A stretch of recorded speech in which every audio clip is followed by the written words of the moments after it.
कोई एक आधा कोई करीब हो तो आ जाए, अदरवाइज हमेशा उस क्लास का लिंक, उसमें क्लास होगी, बारिश की वजह से क्लास ऑफ नहीं होगी, लेकिन उसका लिंक क्लास उसमें ग्रुप में आ जाए, ताकि मेरे बच्चे, क्योंकि बारिश में बाहर निकलना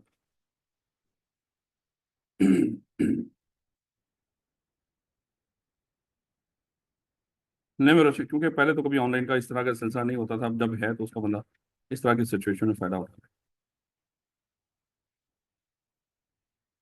नहीं बेटा, अगर आपको याद, कल हमने डिस्कस करना शुरू किया था कि अगर हम कारोबार करना चाहें तो तीन ऑप्शंस होते हैं हमारे पास। हम कारोबार कर सकते हैं, कोई बंदा कारोबार कर सकता है सोल ट्रेडर के तौर पे भी, और सोल ट्रेडर में होगा क्या, हमने कहा था कि किसी भी कारोबार का कोई एक मालिक होगा, कोई एक मालिक होगा, मालिक एक होगा। हाँ, उस वो साथ हो सकता है, उसने अपने साथ कुछ एम्प्लॉयज रखे हैं। अब उस कारोबार की जितनी भी लाइबिलिटीज होंगी, हमने डिस्कस किया था कि सोल ट्रेडर के अंदर, अगर तो ये सोल ट्रेडर का कारोबार है, तो उस कारोबार की अपनी कोई अलहदा से इंसानों वाली हैसियत नहीं होती, कोई इंसान नहीं बनता। इसका मतलब क्या हुआ, यहाँ पे एक सोल ट्रेडर के कारोबार में लॉ किसको रिकॉग्नाइज करता है, उसके मालिक, यानी कि लॉ की निगाह में जो हैसियत है उसके मालिक की है, उस बिजनेस की इंसानों वाली हैसियत नहीं है। इस बिजनेस में अगर कुछ गलत हो, अगर कुछ गलत हो, गैर कानूनी हो, उसके लिए भी उसका मालिक जिम्मेदार, और अगर इसकी कोई लाइबिलिटीज हो तो उसके लिए भी मेरे बच्चे उसका मालिक जिम्मेदार। तो हमने डिस्कस किया था कि यहाँ पे उस बिजनेस के लिहाज से जो मालिक है उसकी लाइबिलिटीज कैसी होती, अनलिमिटेड। फिर मेरे बच्चे, सेम कॉन्सेप्ट अगर आपको याद हो पार्टनरशिप के अंदर, बस पार्टनरशिप में फर्क इस चीज का आता था कि मालिकों की तादाद बढ़ जाती थी। अगर मालिकों की तादाद एक से ज्यादा हो तो हमने डिस्कस किया था वहां पे क्या होगी, पार्टनरशिप। और फिर वो भी हमें चीजें याद हैं, तो आगे जाके जब हम पढ़ेंगे कंपनी बनाते कैसे हैं, फिर वहां पे आपको वो पुरानी बातें दोबारा से याद करवाऊंगा। अब हुआ क्या मेरे बच्चे, हमने डिस्कस किया था कि अगर कुछ लोग मिलकर पार्टनरशिप का कारोबार कर रहे हैं, तो पार्टनरशिप में भी हमने डिस्कस किया था बिजनेस को जो कानून है वो इंसान के तौर पर ट्रीट नहीं करता। वहां पे भी जो इंसानों वाली हैसियत है वो सिर्फ पार्टनर्स की है, कारोबार की इंसानों वाली हैसियत नहीं है। और फिर मेरे बच्चे, हमने अगर आपको याद हो डिस्कस किया था कि पार्टनरशिप के अंदर भी जो पार्टनर्स होते हैं उनकी लाइबिलिटी कैसी होती है, अनलिमिटेड लाइबिलिटी होगी, यानी कि बिजनेस की जितनी लाइबिलिटीज हैं वो मालिकों ने पे करनी है, पार्टनर्स ने पे करनी है। अगर वो बिजनेस के एसेट से पूरी नहीं हो रही हो तो अगेन उसी तरह घर से। और फिर हमने ये भी डिस्कस किया था कि पार्टनरशिप के अंदर जो पार्टनर्स होते हैं उनकी लाइबिलिटी ज्वाइंट एंड सेवरल होती है। और ज्वाइंट एंड सेवरल का मेरे बच्चे मतलब हमें पता था कि मिलकर पे कर दें, और अगर मिलकर ना पे कर रहे हो, कोई एक बंदा भी क्रेडिटर्स को फंस जाए, उसी पर पे केस करके उसी से सारी की सारी लाइबिलिटी रिकवर कर सकते हैं। तो ये मेरे बच्चे कुछ जनरल सी बच्चों वाली बातें थी। फिर अगर आपको याद हो, कल हमने मेनली कंपनी के बारे में पढ़ना शुरू किया था। हमने कहा था कि चाहे कोई एक बंदा हो या एक से ज्यादा लोग, चाहे वो एक हो, चाहे सैकड़ों हजारों लाखों लोग हों, अगर ये कारोबार करें और उस कारोबार को इनकॉर्पोरेट कर लें, रजिस्टर्ड करवा लें एज ए कंपनी। हमने कहा था कि जिस दिन वो रजिस्टर्ड करवाएंगे, उससे पहले नहीं, जिस दिन रजिस्टर्ड या इनकॉर्पोरेट करवाएंगे कंपनी एक्ट 2017 के तहत, जिस दिन ये कंपनी रजिस्टर्ड होगी उस दिन वो अलहदा से खुद इंसान बन जाएगी और ये अपने मालिकों से अलहदा होगी, सेपरेट होगी। फिर हमने कहा था कि मालिकों की तो इंसानों वाली हैसियत अलहदा है, एज ए नेचुरल पर्सन। ये जो कंपनी होगी इसको भी हम पर्सन ही मानेंगे, लेकिन ये कौन सा पर्सन होगा, आर्टिफिशियल कह लो, चाहे इसको लीगल पर्सन कहें। और फिर हमने वैसे कल डिस्कस किया था, इसको लीगल कॉर्पोरेट पर्सनैलिटी कह दो या लीगल पर्सन क्यों कह रहे होते हैं, क्योंकि कानून ने इसको कहा कि इसको पर्सन मानो, और इसके भी वही राइट्स एंड ऑब्लिगेशंस हैं जो आम इंसानों के हो। अब मैं आपसे एक चीज पूछूंगा, जब हम कंपनी बनाते हैं तो कंपनी जिस दिन रजिस्टर्ड होती है एक सेपरेट पर्सन बन जाती है, जिसके खुद के राइट्स और ऑब्लिगेशंस होते हैं। इस कॉन्सेप्ट को क्या बोलते हैं, डॉक्ट्राइन ऑफ कॉर्पोरेट पर्सनैलिटी। और डॉक्ट्राइन का मतलब क्या था वाला, असूल, यानी कि इसके ऊपर कॉर्पोरेट पर्सनैलिटी वाला असूल अप्लाई हो जाता है। यानी कि इसका मतलब क्या हुआ, उस दिन वो कॉर्पोरेट पर्सनैलिटी बन गई है। क्या रखोगे मेरे बच्चों, तो यहां तक अगर आपको कुछ चीजें याद हो, मेरा ख्याल है किताबें, किताब मेरे बच्चे हैं, ठीक हो, आई क्या वाली, अच्छा सौखी किताब, ठीक हो, कोई कोई मसला नहीं मेरे बच्चे, इसमें कोई नहीं। बस ये क्योंकि यहाँ पे आप पढ़ रहे होंगे, बस दिक्कत मुझे बस वो एमसीक्यूज की होती है और तो कोई के वो नहीं। इंशाल्लाह यहाँ पे तो आई कैप की पढ़ रहे हैं तो वो चीजें कवर हो जाएंगी इंशाल्लाह। ले बेटा, अब देखिए, ये है एक नेचुरल पर्सन, अज्यूम कर लो ये है एक आर्टिफिशियल पर्सन। अब जो कानून होता है ना, कानून में बाज का तो कोई ऐसा कानून होता है जो सिर्फ नेचुरल पर्सन के लिए है, और बाज का कुछ ऐसे कानून होते हैं जो सिर्फ आर्टिफिशियल पर्सन के लिए है। ये है आर्टिफिशियल पर्सन, ये है नेचुरल पर्सन। और बाज का कुछ ऐसे कवानीन होते हैं या मामलात होते हैं जो दोनों पर अप्लाई होते हैं, जो दोनों पर अप्लाई होते हैं। अब यहाँ पे हमें देखना पड़ेगा, अगर ज्यूम कर लो हमारे सब्जेक्ट के अंदर या कहीं पर भी अगर इन दोनों को मुखातब करके कानून कोई बात कह रहा हो तो फिर कैसे पता चलेगा, और अगर इन दोनों में से किसी एक को मुखातब कर रहा हो तो फिर कैसे पता चलेगा। जस्ट एग्जाम्पल, वो कहता है कि जो डायरेक्टर, कोई भी सिर्फ इंडिविजुअल ही डायरेक्टर बन सकता है, जस्ट एग्जाम्पल, इंडिविजुअल ही डायरेक्टर बन सकता है, क्या नेचुरल पर्सन ही डायरेक्टर बन सकता है, यह मान लो कि ये कानून है। इसका मतलब कहना चाह रहा है कि हम इसकी ही बात कर रहे हैं। उसने ये नहीं कहा कि एनी पर्सन डायरेक्टर बन सकता है, पर्सन का लफ्ज नहीं बोला उसने। हाँ, गलती से उसने एक दफा बोल दिया था, अभी हम पढ़ेंगे ना चैप्टर नंबर 3 में जाके डायरेक्टर्स को। एक दफा उसने यही लफ्ज पहले बोला डेफिनेशन के अंदर कि कोई पर्सन डायरेक्टर बन सकता है, तो बाद में पता चला वो पर्सन में तो दोनों इंसान आ जाते हैं। यानी कि जहां पे लफ्ज पर्सन लिखा हो उसका मतलब आर्टिफिशियल पर्सन भी और नेचुरल पर्सन भी, उसमें दोनों कवर होते हैं। फिर आगे जाके उसको लहदा से हेडिंग देनी पड़ी कि डायरेक्टर सिर्फ नेचुरल पर्सन ही हो सकता है, क्योंकि लोगों को कंफ्यूज करके। तो जहां पे लफ्ज खाली पर्सन लिखा, जहां पे भी आपके पूरे सीए के अंदर जहां पे भी पर्सन का लफ्ज लिखा हो, उसका मतलब नेचुरल पर्सन भी होता है और आर्टिफिशियल पर्सन भी होता है। हाँ, कहीं पे सिर्फ अगर नेचुरल पर्सन के लिए कोई बात करनी हो उसने, या तो उसके लिए लफ्ज बोलेगा इंडिविजुअल, कभी कंपनी को इंडिविजुअल नहीं बोलते, या तो उसके लफ्ज बोलेगा इंडिविजुअल या उसके लफ्ज बोलेगा नेचुरल पर्सन। और अगर इसी तरह उसने सिर्फ कोई चीज इसके लिए कंपनी के लिए करनी हो, तो उसके लिए मेरे बच्चे या तो बोलेगा वही बात मेरे बच्चे आर्टिफिशियल पर्सन या लीगल पर्सन या कोई बॉडी कॉर्पोरेट, आगे जाके हम पढ़ेंगे इस तरह के अल्फाज। तो ये मेरे बच्चे सिर्फ उसके लिए बोले जाएंगे। अगर खाली पर्सन हो, और ज्यादा लफ्ज तो यही होगा जगह जगह पे खाली पर्सन वाला, तो खाली पर्सन का मतलब क्या है, दोनों लोग। तो सिर्फ ये डिनोट करते हुए मेरे बच्चे ये चीज दिमाग में रखिएगा कि नेचुरल पर्सन और आर्टिफिशियल पर्सन हैं दोनों पर्सन, और मोस्टली पर्सन का मतलब दोनों को मुखातब किया जा रहा है। लेकिन अगर कहीं पे किसी किसी जगह पे इंडिविजुअली किसी को मुखातब करना हो, तो उसके लिए फिर इस तरह के अल्फाज बोले जाएंगे। अब मेरे बच्चे देखिएगा, कहते हैं कि कंपनी एक artificial person where individual people are natural person. इसका मतलब इंडिविजुअल और नेचुरल पर्सन, ये हमारे लिए लफ्ज बोला जा रहा है। और कंपनी के लिए मेरे बच्चे वो आर्टिफिशियल या लीगल पर्सन कोई भी लफ्ज बोल दे। कहता है कि essentially however the law treats the person in the same way. कोई भी कानून हो, कानून की निगाह में दोनों बराबर है। कहता है whether they are artificial person और natural person, the following are characteristics of company as an artificial person. अब वो आपको जरा कंपनी की कुछ कैरेक्टरिस्टिक्स बता रहा है। अच्छा, ये बातें क्योंकि यहाँ तक की बात जो भी थी वो लहदा है, उसने एक चीज आपको बतानी थी वो बता दी कि कंपनी एक आर्टिफिशियल पर्सन होती है, इंडिविजुअल पीपल या नेचुरल पर्सन वो लहदा है वैसे अगर देखा जाए। और एसेंशली लॉ कानून दोनों को इंसानों की तरह ट्रीट करता है, यानी कि हमें भी और कंपनी को, दोनों के लिए। अगर आपको याद हो, आपने बी लॉ पढ़ा, बी लॉ के अंदर जब आपने मनी लॉन्ड्रिंग पढ़ा तो वहां पे याद करें कि अगर ऑफेंस ऑफ मनी लॉन्ड्रिंग साबित हो जाता था, हमने डिस्कस किया था कि जो आम इंसान है उनको तो मान लो कि 10 मिलियन 20 मिलियन फाइन भी होगा, उसको 2 साल तक कैद भी होगी, और उसकी जितनी जायदाद होगी वो जब्त कर ली जाएगी। लेकिन जब कंपनी की बात हुई थी, कंपनी ने भी अगर मनी लॉन्ड्रिंग, इसी तरह अगर कंपनी भी इंसान है, अगर वो मनी लॉन्ड्रिंग में मुलव्वस पाई गई, अब वो कंपनी का क्योंकि आर्टिफिशियल पर्सन है, इसलिए उसके लिए हमने रखा था कि 100 मिलियन तक उसको फाइन होगा सिर्फ। तो ये चीज आपने दिमाग में रखनी। लेकिन ये नहीं कि कंपनी कोई इस तरह की दो नंबरी नहीं कर सकती, कंपनी भी दो नंबरी कर सकती है, फिर कानून की निगाह में उसको भी सजा है। वो ये नहीं कहेंगे, क्योंकि लोगों ने पता करना क्या शुरू कर दिया था, लोग कंपनी बना के दो नंबरियां करते थे। तो इसलिए मेरे बच्चे फिर उन्होंने कहा कि ठीक है, अगर कंपनी ने कुछ गलत किया है तो कंपनी को तो सजा मिलेगी मिलेगी, लेकिन अगर ये साबित हो गया उसके पीछे आप लोग शामिल हैं तो आपको भी हम सजा देंगे। खैर, ले बेटा, अब कभी आई आपने पूछा नहीं, लेकिन कोई 1-2 नंबर का कोई छोटा पॉइंट भी पूछ सकता है, या वैसे भी आपसे लिखवा सकता है कि करेक्टरिस्टिक्स बताओ कंपनी, कंपनी की क्या करेक्टरिस्टिक्स होती है। क्या करेक्टरिस्टिक्स का लफ्ज जो होता है ना, इसमें हर अच्छी बुरी यानी कि जो भी चीजें ओवरऑल आपने उसके जो फीचर्स हैं वो बताने होते हैं कि इसमें होता क्या है।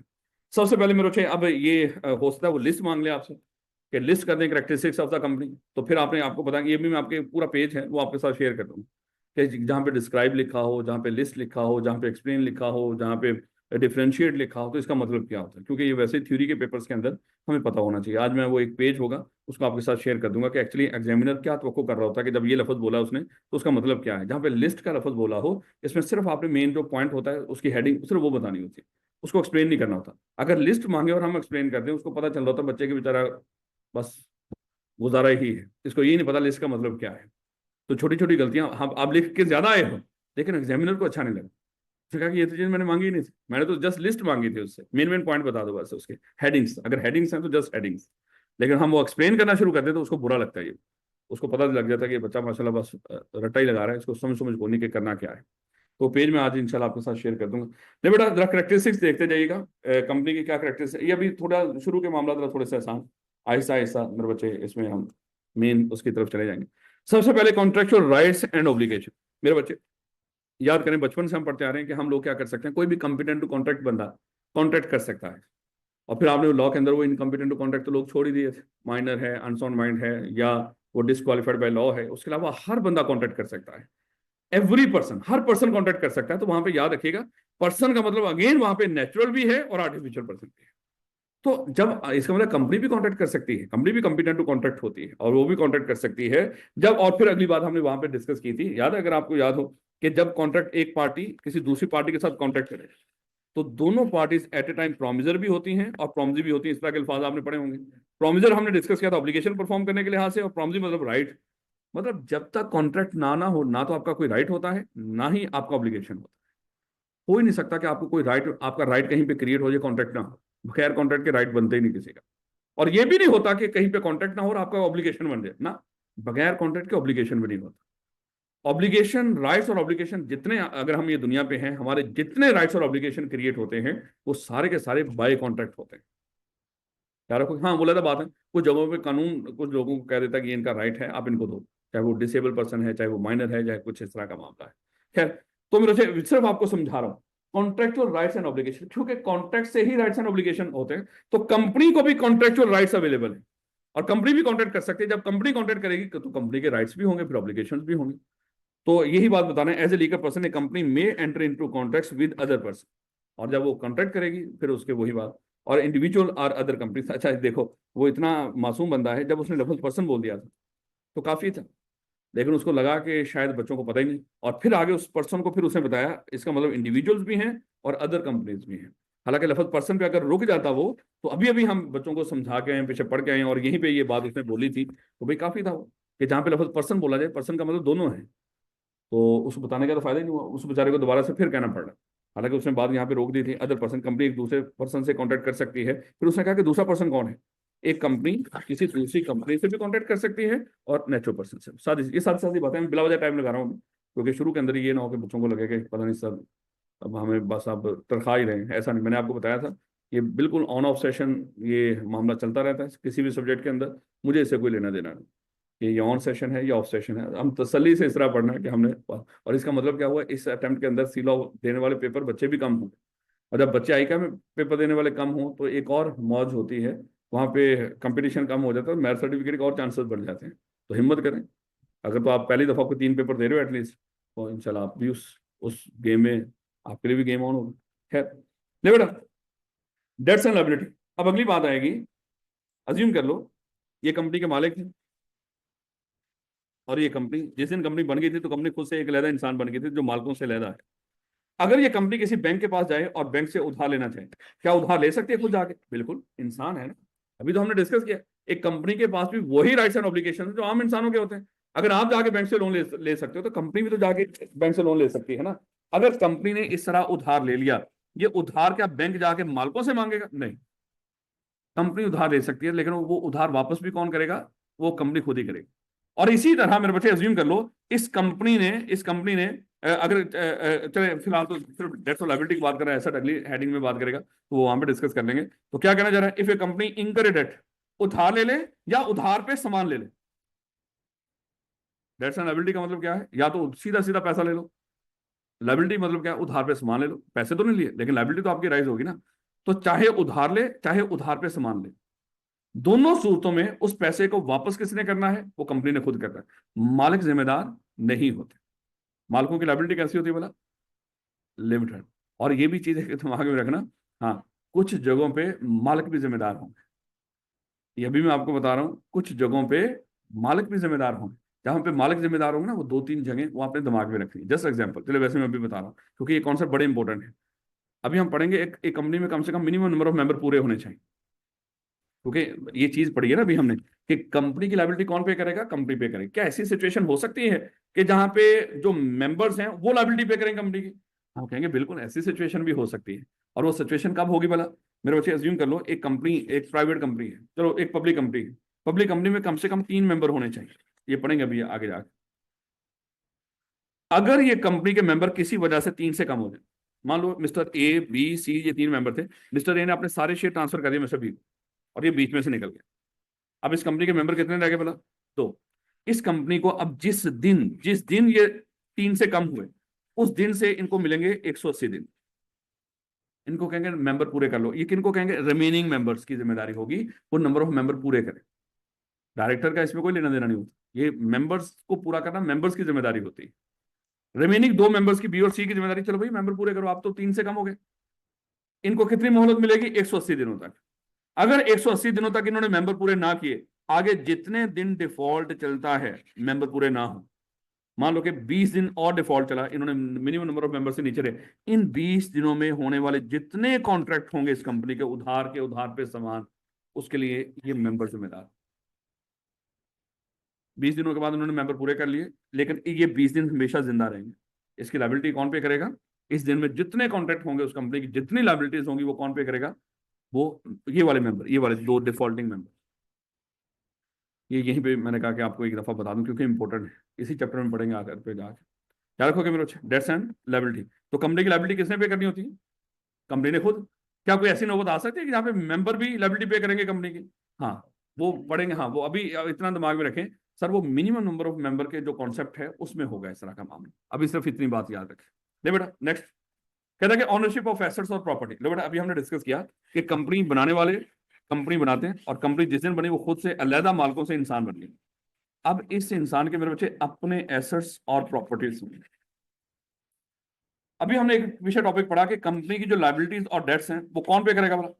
वो कंपनी खुद पे करेगी। और कोई भी बंदा हो अपनी लायबिलिटीज और डेट्स पे कहां से करता है? अपने एसेट्स में से।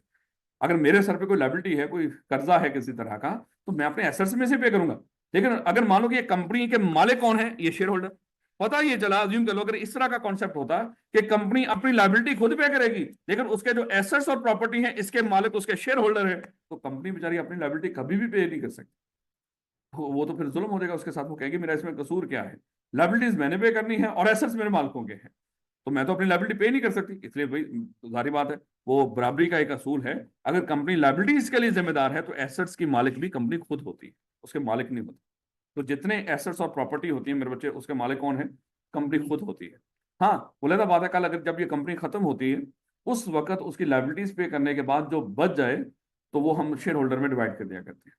वो अलग बात है, लेकिन जब तक ये कंपनी चल रही है तो वो खुद अपने मामलात को, अपने एसेट्स और लायबिलिटीज के लिए खुद जिम्मेदार।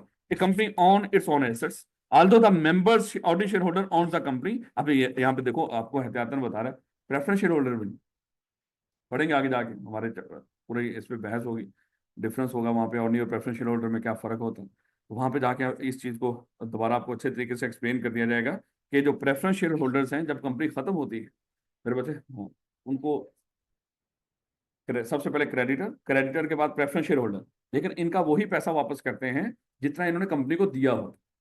उसके बाद जितना बचे एसेट्स वो सारे के सारे ऑर्डिनरी शेयर होल्डर। एक्चुअली हम इनको कर्जदार की तरह ट्रीट करते हैं, लेकिन ये कर्जदार होते नहीं उस तरह के, यानी कि ये वो नहीं जिनसे हमने कर्जा लिया हुआ, ये शेयर होल्डर की तरह ट्रीट कर रहे होते हैं, लेकिन शेयर होल्डर भी कर्जे की तरह के हैं। सिर्फ बता रहा हूँ आपको, ये सही से आपको समझ आएगी जब हम आगे जाके डिस्कस करेंगे कि ये जो प्रेफरेंस शेयर होल्डर्स होते हैं इनका जितना पैसा होता है, जैसे एग्जाम्पल, बेटी ने यहाँ पे सीएफई में लगाया हुआ है 1 लाख रुपया, ये ऑर्डिनरी शेयर होल्डर है। आपने लगाया हुआ है इस सीएफई के अंदर 30,000 रुपया, आपने प्रेफरेंस शेयर होल्डर। कल जब ये कंपनी खत्म होगी तो सबसे पहले आप क्रेडिटर्स को पे करेंगे, उसके बाद भी कुछ बच गया आपका 30,000, उसके बाद जो कुछ भी है वो सारे का सारा बेटी का है। तो इस तरह का ये सिस्टम होता है। खैर मेरे बच्चे दोबारा देखिए, Aldous the members ordinary share holder on the company, यानी कि हकीकी मालिक कंपनी के कौन होते हैं? Ordinary share holder. Preference share holder को हम हकीकी मालिक समझते भी नहीं। They do not on the asset of the company, यानी कि मालिक जो है कंपनी के एसेट्स नहीं होते, कंपनी के मालिक होते हैं, लेकिन कंपनी के एसेट्स के मालिक नहीं होते। अब बात कोई बंदा सोचे, वो कहेगा सर कंपनी के मालिक है तो फिर एसेट्स के भी मालिक हो? नहीं, वो कंपनी के मालिक हैं, शेयर होल्डर हैं, फैसले करेंगे एज ए मालिक या शेयर होल्डर, लेकिन मेरे बच्चे एसेट्स के मालिक नहीं। The share holders are simply owner of the shares in the company. वो ऑनर है, मालिक हैं, लेकिन उनके पास जो उनके हाथों में है मलकियत की क्या एविडेंस होती है? अपना शेयर्स। वो जो शेयर सर्टिफिकेट होगा, पढ़ेंगे आगे जाके, उस सिर्फ वो एक एविडेंस है, वो उस शेयर्स के मालिक हैं जो उन्होंने खरीदे, वो कंपनी के एसेट्स के मालिक नहीं होते।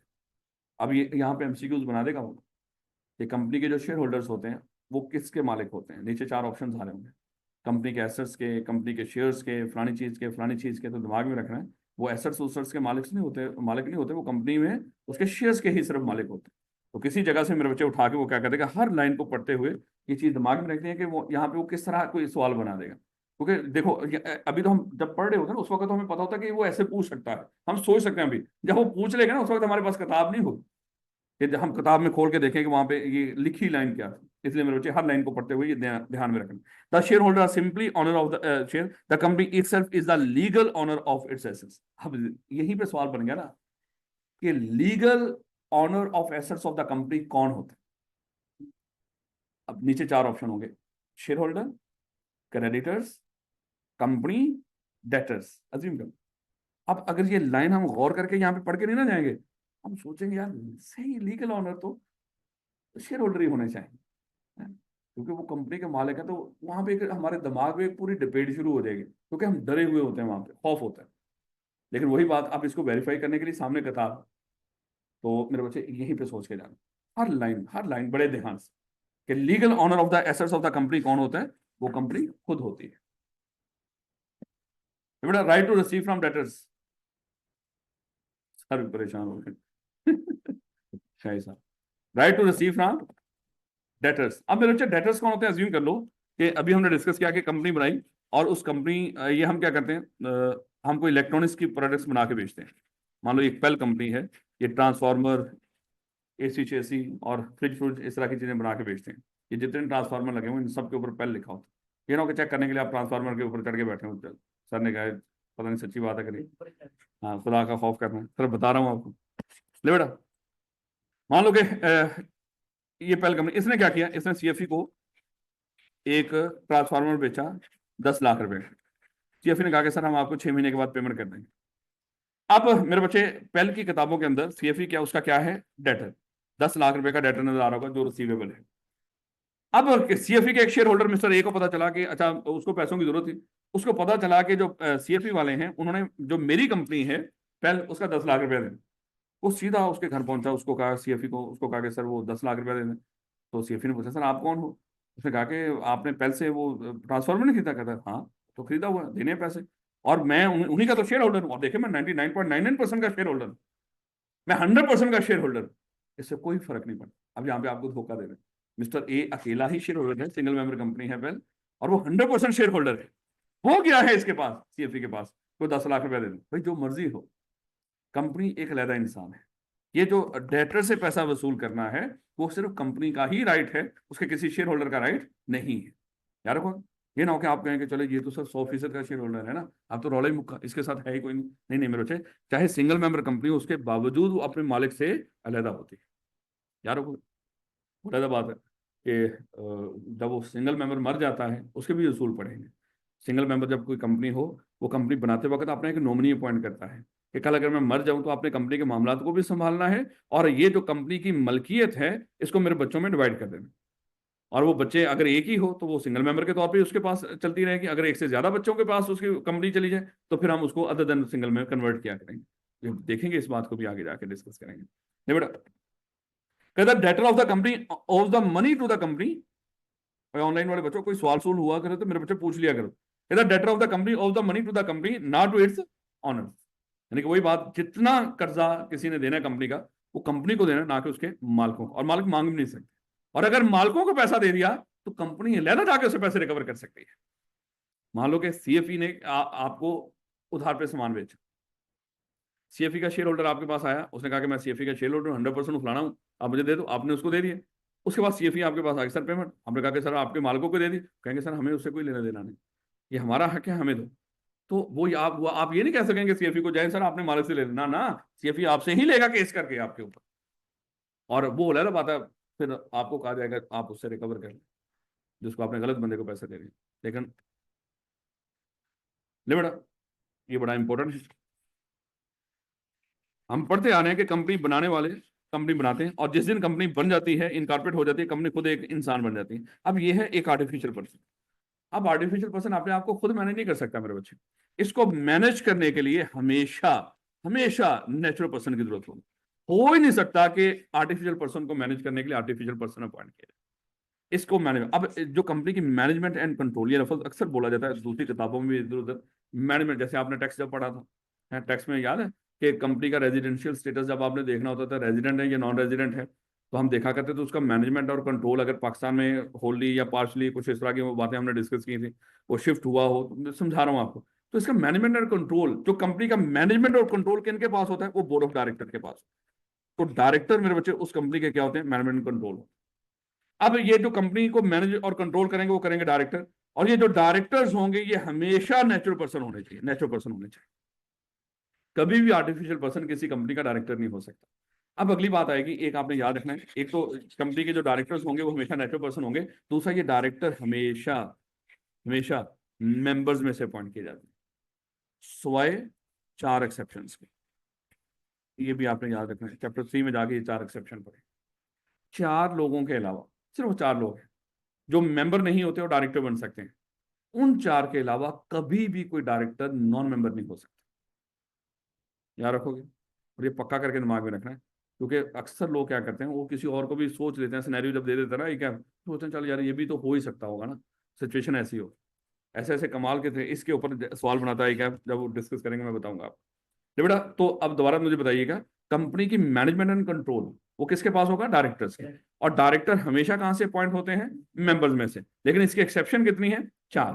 यानी कि 4 तरह के लोग कंपनी के मेंबर्स ना होने के बावजूद उसके डायरेक्टर बन सकते हैं। उसके अलावा कोई भी बंदा जिसको हम डायरेक्टर बना रहे होंगे, पहले पूछेंगे उससे, सर आप इस कंपनी के मेंबर हो? अगर वो मेंबर है, डायरेक्टर है, अगर वो अपने शेयर बेच दे, मेंबर ना रहे, तो डायरेक्टर भी नहीं रहे। क्योंकि डायरेक्टर बनते वक्त भी और जब वो डायरेक्टर हो, ये असूल आपने फॉलो करने हैं। देखेंगे इसको क्वालिफिकेशन डिस्क्वालिफिकेशन जब चैप्टर 3 पढ़ेंगे। ले बेटा, अब अगली बात। अब मेरे बच्चे यहाँ पे एक हुई नाइंसाफी। अभी हमने एक लफ्ज पढ़ा था ना पीछे, कि कंपनी के भी वही राइट्स एंड ऑब्लिगेशंस होते हैं जो आम इंसानों के होते हैं। लेकिन यहाँ पे क्या हुआ, एक कंपनी है, उसके कंपनी के जो मेंबर्स हैं, क्या वो सिर्फ नेचुरल पर्सन हो सकते हैं? नहीं। ये कंपनी हम बना रहे थे, सीएफई लिमिटेड। ये 4 लोग थे, mister A B C D। इसमें एक और कंपनी थी, एक्स लिमिटेड। वो भी इस कंपनी के बनाने वालों में शामिल थी। कंपनी बनाने वालों में भी शामिल हो सकती है या बाद में मेंबर हो सकती है। तो उस वक्त मेरे बच्चे, एक कंपनी एक्स लिमिटेड, एक कंपनी वाई लिमिटेड, एक कंपनी जी लिमिटेड, ये कंपनी बनाने वालों में शामिल थे, या हो सकता है कंपनी में बाद में इन्होंने शेयर्स खरीद के मेंबर बने। अब जब ये मेंबर बन गए मेरे बच्चे, जिसका नेचुरल पर्सन का राइट है इसका डायरेक्टर बनना, इनका भी तो राइट होना चाहिए ना इसका डायरेक्टर बनना। क्योंकि देखो, डायरेक्टर कहां से अपॉइंट होंगे, मेंबर्स में से। मेंबर्स तो मेंबर ही होता है, चाहे वो आर्टिफिशियल पर्सन हो, चाहे वो नेचुरल पर्सन। अब यहाँ पे हमने कहा कि भाई डायरेक्टर तो बनेगा सिर्फ नेचुरल पर्सन। अब इन्होंने कहा कि सर ये तो फिर आप जुल्म कर रहे हो ना, फिर आपने वो लाइन डिलीट करो। तो पीछे आपने लिखा है ना कि राइट्स एंड ऑब्लिगेशन वही होंगे जो आम इंसानों के हैं। तो सर हमें तो ये राइट दे ही नहीं रहे। उनको कह रहे हो कि डायरेक्टर बन सकते हैं, हमें कह रहे हो कि हम डायरेक्टर नहीं बन सकते। यहाँ पे फिर वो इनको भी एक जो 4 एक्सेप्शन है ना, 4 एक्सेप्शन में से एक एक्सेप्शन इनके लिए है कि सर आप डायरेक्टर नहीं बन सकते, लेकिन आप किसी भी इंसान को अपनी तरफ से डायरेक्टर नॉमिनेट कर सकते हो। आपकी इतनी औकात है कि आप डायरेक्टर बन सकते हो। तो फिर आप क्या करो, किसी भी इंसान को डायरेक्टर के तौर पे नॉमिनेट करो। तो फिर वो क्या करते हैं, अपनी तरफ से कंपनी नॉमिनेट करके भेज जाती है। इस बंदे का मेंबर होना जरूरी नहीं होता। एक एक्सेप्शन 4 में से इनके लिए है। क्रेडिटर्स भी कर सकते हैं मेरे बच्चे, वो भी हम देखेंगे जब एक्सेप्शन में से। बैंक से उधार लिया, तो बैंक चाहता है कि मैं मैनेजमेंट कंट्रोल का हिस्सा बनना चाह रहा हूँ, ताकि अपनी इन्वेस्टमेंट को सिक्योर कर सकूँ जो उधार है। तो वहां पे वो कहेगा कि मेरी तरफ से 1 या 2 बंदे या 3 बंदे जो भी हैं, ये डायरेक्टर बन के बैठे। तो डायरेक्टर, वो भी डायरेक्टर हैं। अब वो मेंबर उनका होना जरूरी नहीं है। यहाँ पे कानून ने जो 4 एक्सेप्शन दिए हैं, वो बड़ी जेन्युइन किस्म के दिए हैं, ताकि इन चीज़ों को कवर किया जा सके। एक चीफ एग्जेक्टिव है, एक ये क्रेडिटर वाला है, एक ये वाला, और एक मेरे बच्चे गवर्नमेंट की तरफ से भी इस तरह हो सकता है, नॉमिनी डायरेक्टर। वैसे वो गवर्नमेंट वाला तो इन्हीं में कवर हो जाता है। एक फुल टाइम एम्प्लॉय डायरेक्टर होता है हमारा, बाजकत होता है ना, CFE है, ये 50-100 साल से चल रहा है। इसमें एक बंदा, उसका 25-30 साल का एक्सपीरियंस है यहाँ। और हम चाहते हैं कि इसको हम बोर्ड मीटिंग में बैठाएं, क्योंकि आगे जाके पढ़ेंगे ना कि डायरेक्टर बनता कैसे है कोई बंदा। हर वो बंदा जो बोर्ड मीटिंग में बैठ के डिसीजन में इन्वॉल्व हो सकता हो, समझ लो हमारी कंपनी का डायरेक्टर है। अब हम चाहते हैं कि ये जो बंदा हमारे एम्प्लॉय है ना, इतने सालों से यहाँ पे काम कर रहा है, इसको बोर्ड मीटिंग में बैठा के इससे फायदा उठाएं, इसके नॉलेज से। हम उसको बोर्ड मीटिंग में बैठाते हैं और डिसीजन मेकिंग में इन्वॉल्व कर देते हैं। तो ये उसके लिए भी एक्सेप्शन, उसको कहते हैं फुल टाइम एम्प्लॉय डायरेक्टर। ऐसा बंदा जो हमारा फुल टाइम एम्प्लॉय है, हम उसको डायरेक्टर बना लिया, इसका शेयर होल्डर होना जरूरी नहीं है। तो 4 लोग हैं, क्रेडिटर्स का नॉमिनी डायरेक्टर, ये जो कंपनी जो आर्टिफिशियल पर्सन हमारे मेंबर्स हैं, इनका nominee director, full time employ director और चीफ एग्जेक्टिव। तो ये 4 तरह के लोग हमारे मेंबर्स के अलावा भी डायरेक्टर बन सकते हैं। अदरवाइज डायरेक्टर हमेशा कौन होंगे, वो मेंबर्स। याद रखोगे मेरे बच्चे इस बात। तो कहते हैं कि मैनेजमेंट बाय डायरेक्टर्स। अब अगली बात, कोई कंपनी छोटी होती है, कोई कंपनी बड़ी। अब जब ऑडिट पढ़ रहे हो तो इस बात को भी, जारी बात है, वहां पे भी बड़ी दिक्कत होती है इस बात की कि अगर कोई कंपनी छोटी है, उसमें थोड़े शेयर होल्डर हैं, वो सारे के सारे डायरेक्टर बन के बैठे हैं। तो वहां पे जब ऑडिटर ऑडिट करने जा रहा था, तो कुछ चीजें और दिमाग में होती हैं। जहाँ पे मेरे बच्चे बड़ी कंपनी है, लाखों हजारों मेंबर्स हैं, और कुछ लोग डायरेक्टर बन के बैठे हैं, वहाँ पे अप्रोच कुछ और होती है, वहाँ पे रिस्क कुछ और होते हैं। तो यहाँ पे ये भी चीज दिमाग में रखा है, कोई छोटी कंपनी, उसमें सारे के सारे मेंबर भी डायरेक्टर बन सकते हैं।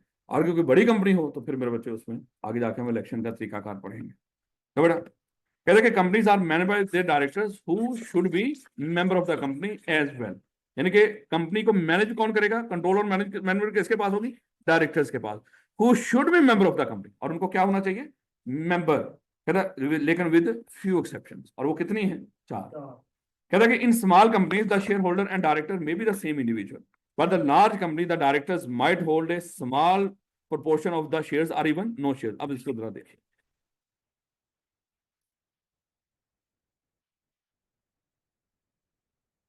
एक छोटी कंपनी है, प्राइवेट कोई कंपनी है या कोई पब्लिक भी है, क्योंकि पब्लिक के लिए कम से कम 3 लोग चाहिए, ये मान लो कि कोई छोटी कंपनी, उसमें 4 शेयर होल्डर। कहते हैं कोई स्मॉल कंपनी के अंदर सारे के सारे शेयर होल्डर क्या हो सकते हैं, ये डायरेक्टर हो सकते हैं। लाइन क्या है, कहता कि द शेयर होल्डर एंड कहता in small company the share holder and director में भी द सेम इंडिविजुअल। चले पहले तो इसको तो देखिएगा। अब मेरे बच्चे होगा क्या, जो डायरेक्टर हैं ये सारे के सारे, यही चारों लोग ABCD, ये चारों डायरेक्टर भी हैं और ये चारों के चारों शेयर होल्डर भी हैं। लेकिन एक चीज दिमाग में रखनी है, जो डायरेक्टर का रोल होता है एज ए डायरेक्टर वो सेपरेट होता है, और जो शेयर होल्डर का रोल होता है एज ए शेयर होल्डर वो सेपरेट होता है। ये चीज भी अभी से आपके दिमाग में होनी चाहिए कि अगर 4 लोग हैं, 3 लोग हैं, वो तीनों के तीनों शेयर होल्डर हैं, तीनों के तीनों ही डायरेक्टर हैं। हम मान लो कि हम लोग CFE के शेयर होल्डर हैं, हम ही इसके डायरेक्टर हैं, तो फिर डायरेक्टर वाला रोल मेरे बच्चे बिल्कुल सेपरेट होता है। मान लो कि ये शेयर होल्डर को एक अजाफी कानूनी जिम्मेदारी होती है, ये डायरेक्टरशिप एक अलग कानूनी जिम्मेदारी होती है। तो डायरेक्टर का जो रोल है वो डायरेक्टर की तरह परफॉर्म करना है, और फिर शेयर होल्डर वाला रोल लहदा रखना है। जैसे मान लो जो जनरल मीटिंग, हम आगे जाके पढ़ेंगे, मेंबर्स की मीटिंग को कहते हैं जनरल मीटिंग, और डायरेक्टर्स की मीटिंग को कहते हैं बोर्ड मीटिंग। ये नहीं होगा कि कहेंगे हम ही शेयर होल्डर हैं, हम ही डायरेक्टर हैं, हम एक ही मीटिंग बुलाते हैं, उसी में जनरल मीटिंग वाले डिसीजन भी ले लेते हैं, उसी में बोर्ड मीटिंग वाले ना ना, जो बोर्ड मीटिंग में फैसले हो सकते हैं वो बोर्ड मीटिंग बुलाएंगे, जो जनरल मीटिंग में फैसले हो सकते हैं उसके लिए जनरल मीटिंग बुलाएंगे। यार कोई इस बात में ये नहीं होगा कि उसमें एक ही मीटिंग में वो बुला के उसमें बोर्ड और जनरल मीटिंग दोनों को कंसिडर कर लें, नहीं ऐसा नहीं होगा। क्योंकि डायरेक्टर का कानूनी तौर पर रोल बिल्कुल डिफरेंट है, और शेयर होल्डर का रोल कंपनी के अंदर बिल्कुल डिफरेंट होता है। और इन मेंबर्स ने जो सारे के सारे शेयर होल्डर भी हैं वही सारे डायरेक्टर भी हैं, इन्होंने मेंबर्स वाला रोल अलहदा परफॉर्म करना है और डायरेक्टर्स वाला रोल अलहदा परफॉर्म करना है। याद रखोगे मेरे बच्चों। हाँ, बड़ी कंपनी में तो होता ही ऐसे ना, वो तो डायरेक्टर होते ही अलहदा है और शेयर होल्डर अलहदा है। अलहदा का मतलब ये कि वो चंद एक लोगों को डायरेक्टर बनाया होता है, तो वो डायरेक्टर मीटिंग बुला के उसमें फैसले कर रहे होते हैं, शेयर होल्डर अपनी बुला के। अच्छा, और फिर अगली बात आ जाती है, जब ये शेयर होल्डर ही डायरेक्टर होते हैं, छोटी कंपनी में तो हमने डिस्कस कर लिया सारा। जो बड़ी कंपनी है, मान लो कि इस कंपनी के 10,000 शेयर होल्डर हैं, उनमें से हमने क्या किया, 4 लोगों को डायरेक्टर बना दिया। जब जनरल मीटिंग होगी, जनरल मीटिंग में हर शेयर होल्डर आगे बैठ सकता है, उसमें ये जो 4 लोग हैं ये भी आगे बैठेंगे, और जनरल मीटिंग में शेयर होल्डर के तौर पे बैठे होंगे, डायरेक्टर के तौर पे भी हैं लेकिन शेयर होल्डर के तौर पे बैठे होंगे। क्योंकि हम पढ़ेंगे आगे जाके मेंबर्स की मीटिंग को कौन अटेंड कर सकता है, हाँ डायरेक्टर अटेंड कर सकता है, ऑडिटर अटेंड कर सकता है, जो मर जाए बंदा उसके लीगल रिप्रेजेंटेटिव अटेंड कर सकते हैं, या हर वो बंदा जिसके पास वोटिंग राइट्स वाले शेयर हैं वो अटेंड कर सकते हैं। अब मेरे बच्चे, अगर जनरल मीटिंग हो रही हो तो उसमें डायरेक्टर भी बैठते हैं और शेयर होल्डर भी, लेकिन सर सारे डायरेक्टर बैठेंगे, क्योंकि कहीं वो एक्सेप्शन वाला भी तो हो सकता है ना डायरेक्टर। अब जरा सोचो, अगर एक्सेप्शन वाला कोई डायरेक्टर हो, क्या वो जनरल मीटिंग में आके बैठ सकता है? मैं पहले असूल बताता हूँ। जनरल मीटिंग को अटेंड करना हर डायरेक्टर का राइट है, हर डायरेक्टर आ सकता है, लेकिन जहां पे जब किसी मामले पे वोटिंग हो रही होगी तो वोट कौन कास्ट करेंगे, शेयर होल्डर्स, जिनके पास शेयर है, बस इतना फर्क हो। लेकिन अटेंड सब, लेकिन जब बोर्ड मीटिंग हो रही होगी सिर्फ वो डायरेक्टर जो डायरेक्टर है वो उसमें बैठे। याद रखोगे मेरे बच्चों इस बात को, ये छोटी छोटी बातें, ताकि अभी ये पक्की होती है।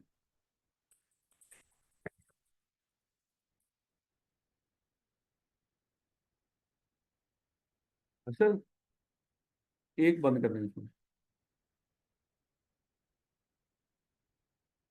ले बेटा। कोई ऐसी बात जो आपको लग रहा हो, और अगेन बार बार कह रहा हूँ बड़े ध्यान से, हर लाइन को बड़े गौर से। ले बेटा नेक्स्ट देखिएगा, liability to pay tax.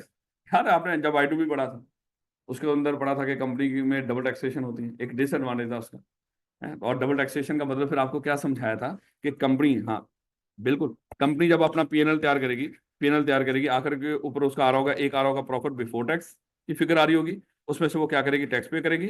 Tax पे करने के बाद जो प्रॉफिट आफ्टर टैक्स की फिगर आ रही होती है मेरे बच्चे, फिर वो क्या करती है, इसमें से उठा के मेंबर्स को डिविडेंड देती है। और जब वो डिविडेंड जा रहा होता है मेंबर्स के घरों में, तो फिर वहां पे टैक्स वाले भी पहुंच जाते हैं कि सर डिविडेंड है। वो अलग बात है कि वो tax at source he cut जाता है डिविडेंड के ऊपर, क्योंकि वो फाइनल टैक्स रजीम में जाता है। खैर, तो कहने का मतलब सादा अल्फाज में, जो कंपनी है वो खुद एक इंसान है, हर इंसान अपने अपने टैक्सेस खुद पे करते हैं। ये नहीं होता कि आपका टैक्स मैं पे करूं या मेरा टैक्स आप पे करो। हम सब अलहदा पर्सन हैं। इसी तरह कंपनी भी एक अलहदा इंसान है, अपने मालिकों से अलहदा पर्सन है। अगर कंपनी मालिकों से अलहदा पर्सन है तो मेरे बच्चे कंपनी क्या करेगी? अगर ये मालिक है और ये उनकी कंपनी है, तो मेरे बच्चे ये कंपनी अपना टैक्स खुद पे करे, सादा अल्फाज। ध्यान रखोगे मेरे बच्चे? तो एक company is personally liable to pay tax on its income. मालिक उसके लिए जिम्मेदार नहीं होते। वो अलहदा बात है कि मालिकों को जो डिविडेंड मिलता है वो डिविडेंड के ऊपर अलहदा टैक्स पे कर रहे हैं, उसका इससे कोई लेना देना नहीं। वो कंपनी का टैक्स नहीं कहलाता, वो मालिकों का टैक्स है जो डिविडेंड के ऊपर वो पे करते हैं। ले बेटा, लीगल ऑब्लिगेशन अगली बात आ गई। अगर कोई कंपनी कोई गैर कानूनी काम करती है, अच्छा मेरे बच्चे जरा देखिएगा, अज्यूम कर लो ये जो कंपनी है ना, मान लो कि मैं एक सिंगल मेंबर कंपनी बनाता हूँ। मैं चाहता हूं कि मैं कोई काम करूं, कोई कारोबार करूं और कंपनी बना के करूं। जब मैं कंपनी बना के कोई कारोबार कर रहा हूं ना, अब मेरे सामने, मैं एक इंसान हूं, मेरे सामने एक पर्दा आ गया कंपनी का। अब ये कंपनी खुद मेरे सामने एक इंसान आ गई। जो मैं कारोबार कर रहा हूं ना, एक्चुअली वो कौन कर रहा है? ये कंपनी कर रही है तो कंपनी का तो मालिक मैं हूं, लेकिन उस कारोबार को कौन चला रही है? ये कंपनी चला रही है।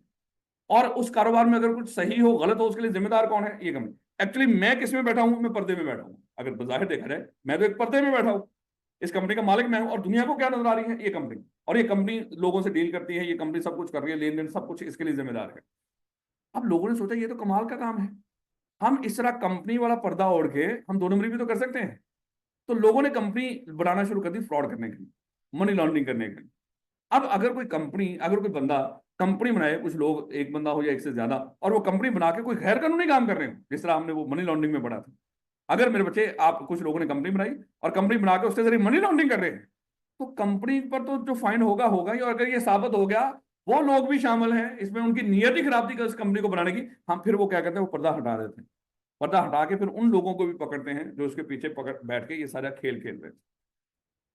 ध्यान रखोगे इस बात को? तो बजाहिर तो मेरे बच्चे कंपनी अपने मामला के लिए जिम्मेदार होती है, लेकिन अगर वैसे पता चल जाए कि ये कंपनी बनाने का मकसद ही गलत है, तो फिर हम मालिकों को भी पकड़ते हैं, जिस तरह वो मनी लॉन्ड्रिंग में से। क्योंकि उन लोगों ने बनाई ही कंपनी इसलिए थे मनी लॉन्ड्रिंग करने। तो फिर हमने कहा था कि ठीक है, कंपनी को तो पकड़ेंगे पकड़ेंगे, अगर साबित हो गया डायरेक्टर, मालिक, शेयर होल्डर, ऑफिसर ये जिम्मेदार हैं, तो फिर उनको इंसानों वाली सजा। याद रखोगे? ले बेटा, कहता कि if a company breaks the law, it is usually the company, usually, always नहीं लिखा उसने।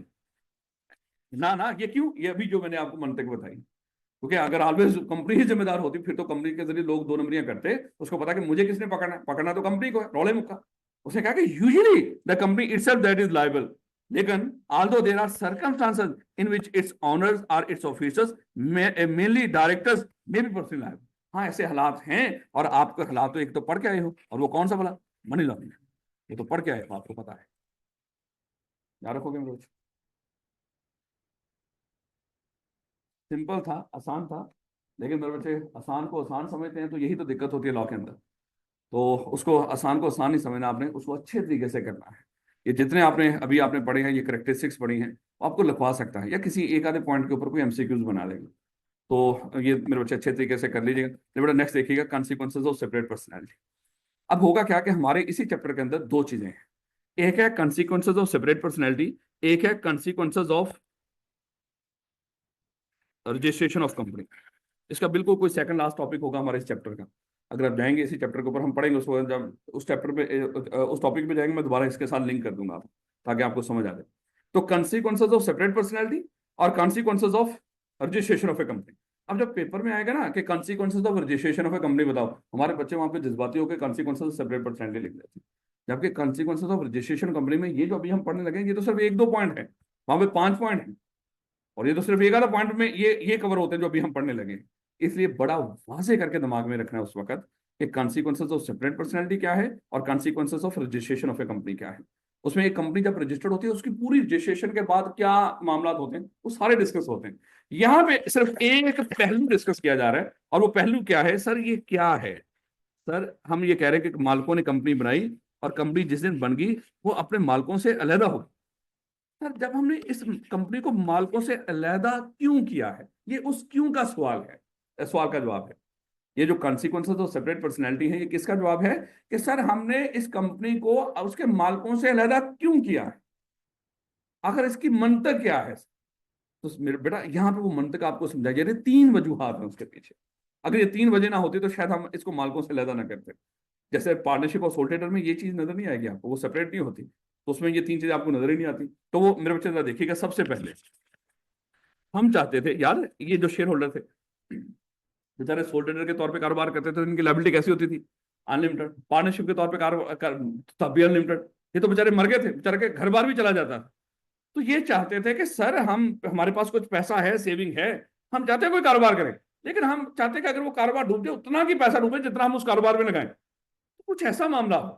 तो फिर हमने इनको कहा था कि ये तो तभी पॉसिबल है कि वो पैसा आप किसी इंसान को दे दें और वो इंसान आके कारोबार करे। अगर वो डूब भी जाए तो सिर्फ आपका वो पैसा डूबेगा जो आपने उस इंसान को दिया, कम से कम आपका घर बार तो बच जाएगा।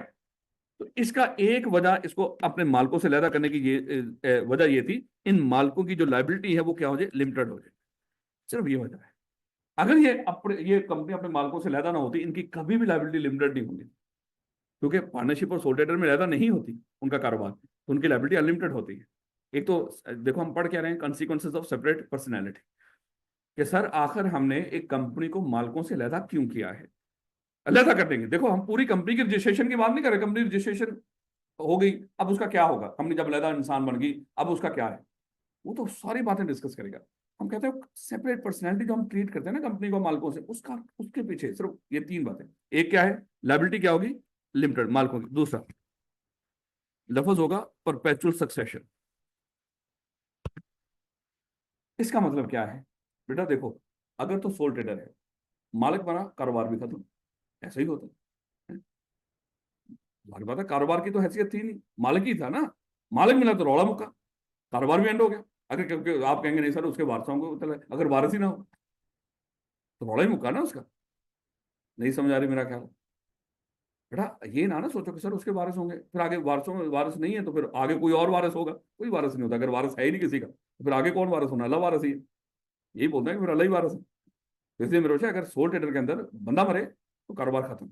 ये और इसी तरह पार्टनरशिप में आपने डिस्कस किया था कि पार्टनरशिप में कोई एक पार्टनर भी छोड़ के चला जाए, पार्टनरशिप डिसॉल्व हो जाती। उड़ाता बात है, जो रिमेनिंग पार्टनर है वो नया आपस में कॉन्ट्रैक्ट करके दोबारा से एक नई पार्टनरशिप बना सकते हैं, लेकिन पुरानी पार्टनरशिप खत्म होगी, वो तो खत्म हो जाती है पार्टनरशिप। लेकिन हम चाहते थे कि अगर यहाँ पे कोई बंदा मरे, जिए, आए जाए, कंपनी के शेयर पे कोई असर ना पड़े। वो तो तभी पॉसिबल था अगर कंपनी बिल्कुल एक अलग इंसान होती। अब जब ये मालिकों से अलग इंसान है, वो सेपरेट है, ये सेपरेट है। अब ये मालिक, ये तीन लोग हैं, इन तीनों लोगों ने अपने शेयर किसी को सेल कर दिए, कंपनी की शेयर पे कोई असर नहीं पड़ा। कंपनी अपनी जगह पे चल रही होगी, वो लहदा सेल की है ना, जिन्होंने खरीदे होंगे अब वो क्या बन जाएंगे, मालिक बन जाएंगे। बात समझ आ रही है कि नहीं? बोला तो पता, अगर ये लोग डायरेक्टर थे तो एज ए डायरेक्टर फिर वो काम नहीं कर सकेंगे क्योंकि मेंबर नहीं रहे, वैसे समझा रहा हूँ आप। इसी तरह अज्यूम कर लो ये मर गए, अगर मरे हैं तो मेरे बच्चे क्या कंपनी भी खत्म हो जाएगी? तीनों के तीनों मर गए, बाइक में बैठे जा रहे थे, स्पीड थोड़ी सी तेज थी, है? वो टकराई और तीनों के तीनों मर गए, क्या कंपनी भी गई? नहीं। अगर ये मर गए हैं तो इनके शेयर्स क्या होंगे, इनहेरिटेंस में इनके वर्षा को ट्रांसफर हो जाएंगे, तो वो मालिक हो जाएंगे इसकी जगह पे। अगर ये तीनों के तीनों इंसॉल्वेंट हो गए, क्या ये कंपनी खत्म हो जाएगी? नहीं। अगर इंसॉल्वेंट हो गए तो इंसॉल्वेंट बंदा कौन होता है, जो बैंक दिवालिया, जो दिवालिया हो जाए तो क्या करते हैं हम, उसकी जितनी प्रॉपर्टी होती है वो सारी उसके क्रेडिटर में डिस्ट्रीब्यूट कर देते हैं, ऐसे ही ना, क्रेडिटर को दे देते हैं, क्योंकि दिवालिया होता ही तब है कोई बंदा जब क्रेडिटर। बिल्कुल। अब होगा क्या, ये शेयर अभी हम आगे जाके पढ़ेंगे, ये जो शेयर्स होते हैं ना शेयर होल्डर के पास, वो प्रॉपर्टी ही होती है। तो ये शेयर्स अगर आपके पास हैं और अगर दिवालिया हो गया, अल्लाह माफ करे, तो वो शेयर्स पकड़ के हम क्रेडिटर्स में डिस्ट्रीब्यूट कर देंगे और मामला खत्म। तो इसका मतलब अगर कोई बंदा इंसॉल्वेंट हो जाए तो उसके शेयर्स किसके पास चले जाएंगे, क्रेडिटर, तो मालिक कौन बन जाएंगे, क्रेडिटर, कंपनी चलती रहेगी। बात समझे? चाहे ये शेयर्स अपने सेल कर दें, चाहे ये इंसॉल्वेंट हो जाए, चाहे मेरे बच्चे ये मर जाए और इनहेरिटेंस में, चाहे ये अपने शेयर्स किसी को गिफ्ट कर दें, तो जिसको गिफ्ट करेंगे वो जो डोनी होगा, याद है ना गिफ्ट आपने उसमें पढ़ा था लॉ के अंदर, जो गिफ्ट देता है वो डोनर होता है, जिसको गिफ्ट मिलता है वो डोनी होता है। तो जो भी डोनी है जिसको गिफ्ट मिला, शेयर्स गिफ्ट के तौर में मिले, वो शेयर होल्डर बन जाएगा। यानी कि कहने का मतलब परपेचुअल सक्सेशन का मतलब क्या है, ये जो मालिक हैं ये चाहे जैसे मर्जी चेंज होते जाए, कंपनी अपनी जगह पे चलती रहे। बात समझ आ रही है मेरे बच्चों?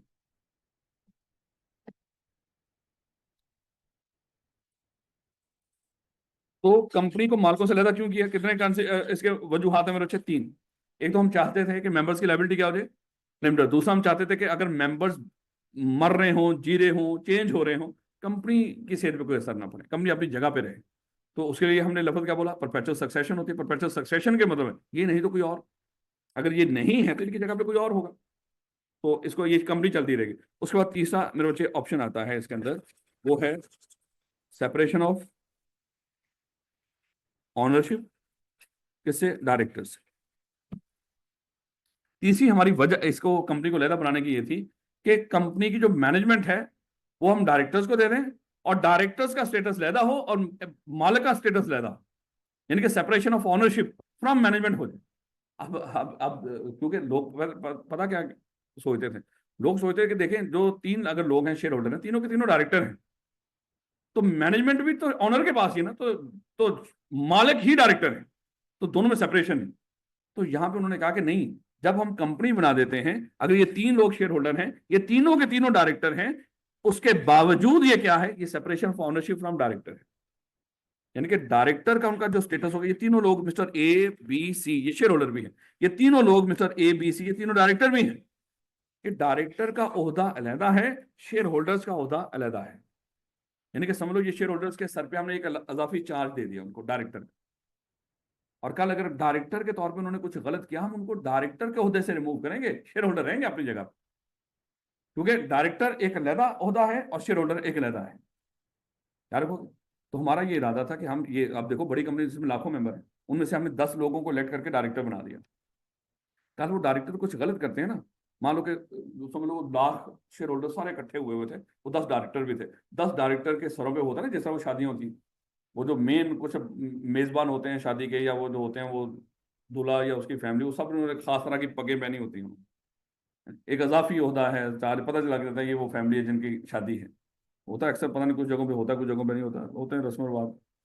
तो कहने का मतलब ये कि वो एक अजाफी ओहदा होता है डायरेक्टर्स का। अब लाख लोग बैठे हुए हैं और लाख में से 10 डायरेक्टर बनाए हुए हैं, जो 10 डायरेक्टर बनाए हुए, अब उनके सर पे एक अजाफी जिम्मेदारी डायरेक्टरशिप है। अगर उन्होंने डायरेक्टर के तौर पे कुछ गलत किया, तो हम उनको डायरेक्टर के होद्दे से रिमूव कर सकते हैं, मेंबरशिप से रिमूव नहीं कर सकते।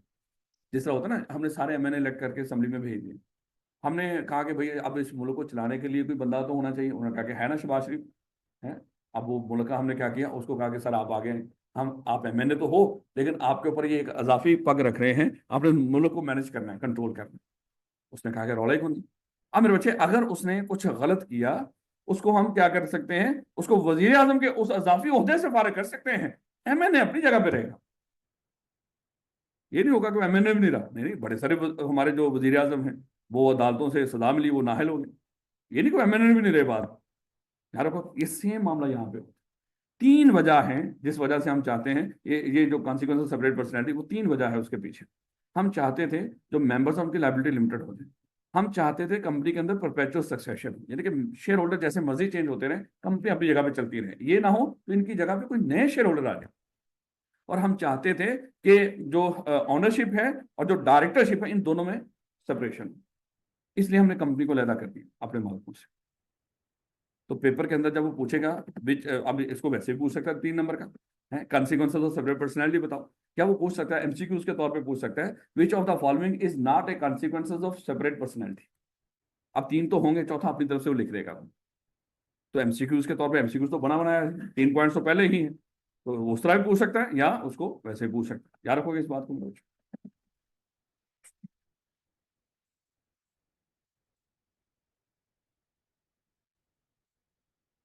आधा घंटा पहले नहा के दिखा देते, उनको भरी हुई क्लास नजर आ जाती। बी लॉ की क्लास हुई ना इससे पहले, अब वो डर जाएंगे कि पता नहीं ये क्या है, लेकिन बहरहाल ख्याल ही नहीं करते ये लोग। एसीसी वाले हैं।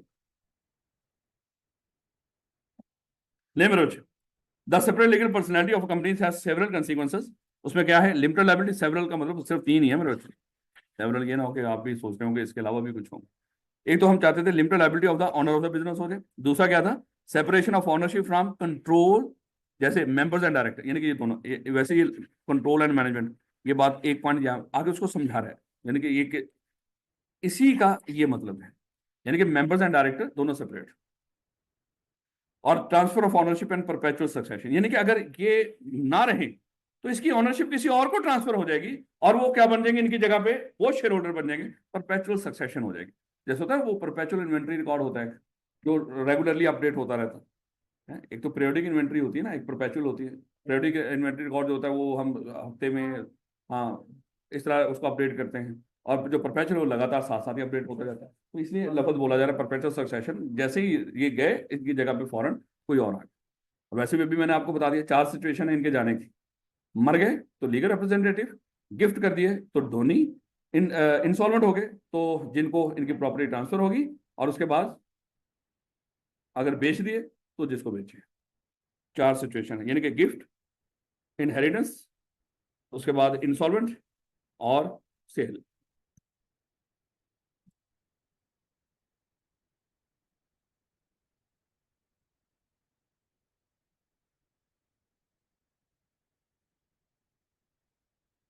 आज तो जुम्मे, अल्लाह माफ करे, मुझे सुबह तक तो याद था लेकिन अभी याद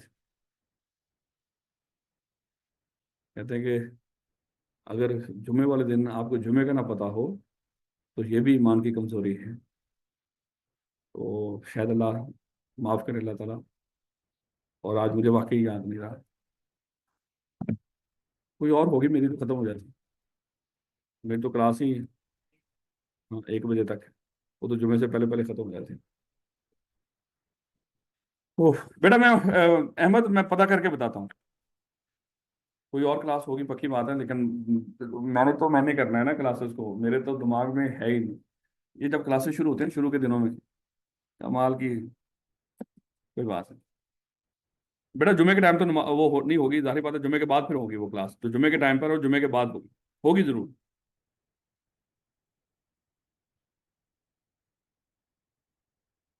वो तो है ही रिकॉर्डेड ना मेरे बच्चे, वो तो है ही रिकॉर्डेड, वो रिकॉर्डेड है ऑनलाइन।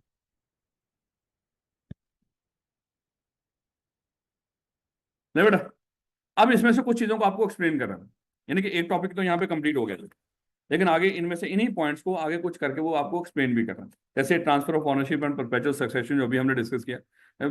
जैसे उसने जब ये बात की कि अब वो आपको समझाना चाह रहा है कंपनी के अंदर जो ऑनरशिप है वो कैसे ट्रांसफर होती है। पहले तो ये तो पता चले कि कंपनी में जब कोई ऑनर हो उसकी क्या निशानी होती है कि बंदा ऑनर है। जैसे एग्जाम्पल, अगर मैं ये कहूँ कि बेटा कलीम, नाम क्या आपका? कलीम ही है ना? तो अगर मैं ये कहूँ कि कलीम सीएफई का शेयर होल्डर है, लेकिन इसकी एविडेंस क्या है कि कलीम सीएफई का शेयर होल्डर है, तो क्या होगी? आपके पास शेयर्स होंगे। अब मेरे बच्चे यहाँ पे थोड़ा थोड़ा सा आपको समझाना पड़ेगा कंपनी के शेयर्स कैसे बनते हैं। वैसे तो ये कॉन्सेप्ट आगे जाके हमने डिस्कस करना है, लेकिन जितनी दफा डिस्कस, और सेम हमने डिस्कस किया था आई के अंदर, लेकिन फिर भी इसको जरा दोबारा डिस्कस करते हैं। मेरे बच्चे अज्यूम कर लो और ये पढ़ाने क्या जा रहा हूँ मैं, शेयर्स का कॉन्सेप्ट, कि कंपनी के अंदर शेयर्स कैसे बनते हैं। फिर जाहिर बात है शेयर्स होंगे तो फिर लोग क्या बनते हैं, उसके शेयर होल्डर बनते हैं। मेरे बच्चे अज्यूम कर लो ये मिस्टर ए और बी ये सोच रहे हैं कि हम कोई कारोबार करें, कोई कंपनी बना। तो जो कंपनी बनाने जा रहे होते हैं ना, इन्होंने बनाते वक्त ही सोचना होता है कानूनी तौर पे। इनके पास ऑप्शन नहीं होता, कानून कहता है अगर कोई आप कारोबार करने जा रहे हो कंपनी बना के, तो बनाते वक्त ही सोचना उस कंपनी को पूरी जिंदगी में कितना पैसा चाहिए होगा उस कारोबार के लिए, पूरी जिंदगी में। मेरे बच्चे इन्होंने सोचा कि इस कंपनी को पूरी जिंदगी में मान लो कि 1 लाख रुपया चाहिए, जो कारोबार हम करने जा रहे हैं, शायद उस कारोबार के लिए उस कारोबार की पूरी जिंदगी में कितना पैसा चाहिए होगा? 1 लाख रुपया। अब मान लो कि इस कंपनी की हमने डिस्कस किया था, अब समझ लो कि 1 लाख रुपया अब इस कंपनी की टोटल वर्थ है, ये टोटल वर्थ है। लेकिन ये जो 1 लाख रुपया है वो किसी एक बंदे ने थोड़ी लगाना, किसी ने 10 लगाने होंगे, किसी ने 20, किसी ने 100, किसी ने 10,000, किसी ने 20,000। हम फिर क्या करते हैं, हम इस 1 लाख रुपए को जो इस कंपनी को पूरी जिंदगी में चाहिए, इसको छोटे छोटे टुकड़ों में डिवाइड कर लेते हैं। मान लो कि हमने क्या किया, हमने कहा कि हम इस 1 लाख रुपए को 10-10 रुपए के 10,000 टुकड़ों में डिवाइड कर लेते हैं। एक्चुअली ये जो 10,000 हमने टुकड़े किए ना मेरे 10-10 रुपए के, ये हमने उस कंपनी के ही टुकड़े किए हैं।